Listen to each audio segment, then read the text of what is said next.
Hi everybody, it's Jill Blanchett with Green Thumb Stampers. I'm here with another version of Finally Friday for you. Today I'm going to be doing an oldie but goodie technique called rock and roll. Some of you may have never tried it before and you're going to be blown away by how easy it is and the cool look that it makes. And for those of you that are oldies but goodies and have tried it before, you probably haven't done it in a while. So stay tuned for a little bit of a refresher and maybe you'll even decide that you want to try it. Alright guys, so let's rock and roll.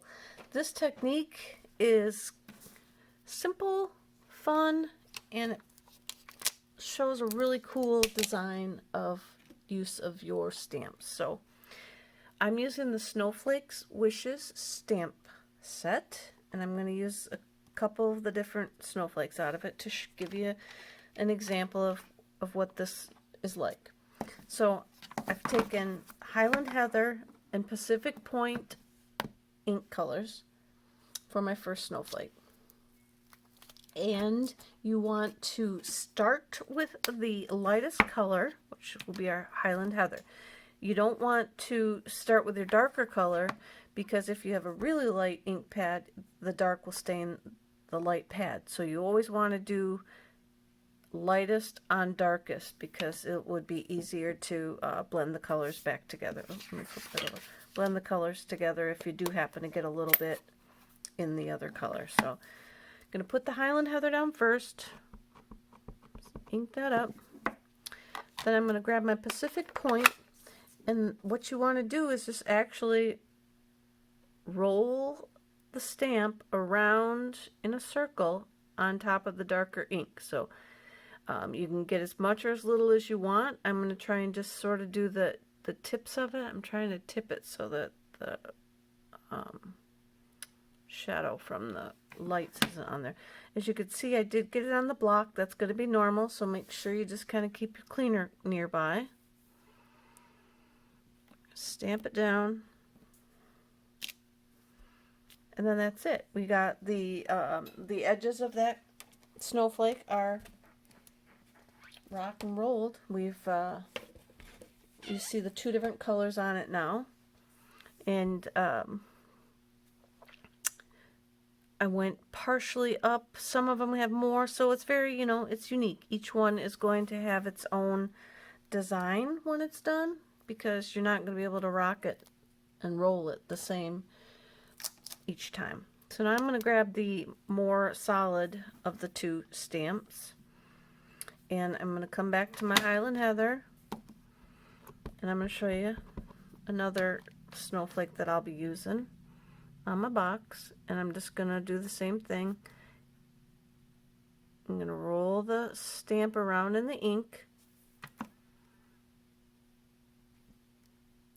and I'll stamp it down. This one went in a little bit more, which is perfectly fine. And as well, no two snowflakes are the same, isn't that right? So in this case, we're A-okay. We don't want them all to look the same anyway. So I went ahead for my sample, and I cut them out, or not for my sample, for my cookie box I'm going to make. And I used the So Many Snowflake dies that coordinates with the snowflake set. And I cut them out just so you could see that that's what they look like when they're cut out. So that looks really cool. And then I thought, for another touch, I was going to try something with a leaf that I had sitting out. And I thought, how fun would it be to try and turn it into a fall looking leaf. So I've got this leaf from my Gather Together stamp set. Is it in there? This one down here. And I'm going to try 3 colors on this one. So I'm going to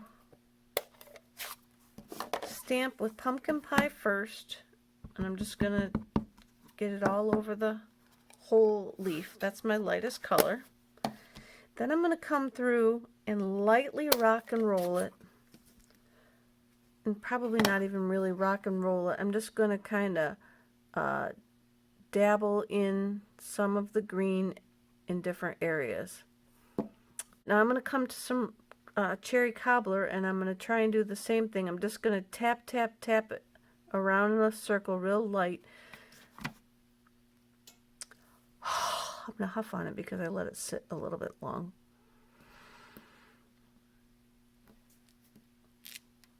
And then you see I got a variegated leaf now that you could use for fall. You could do several of them. You could do another solid color leaf and cut these out and then layer them all together. But that's my technique for this week.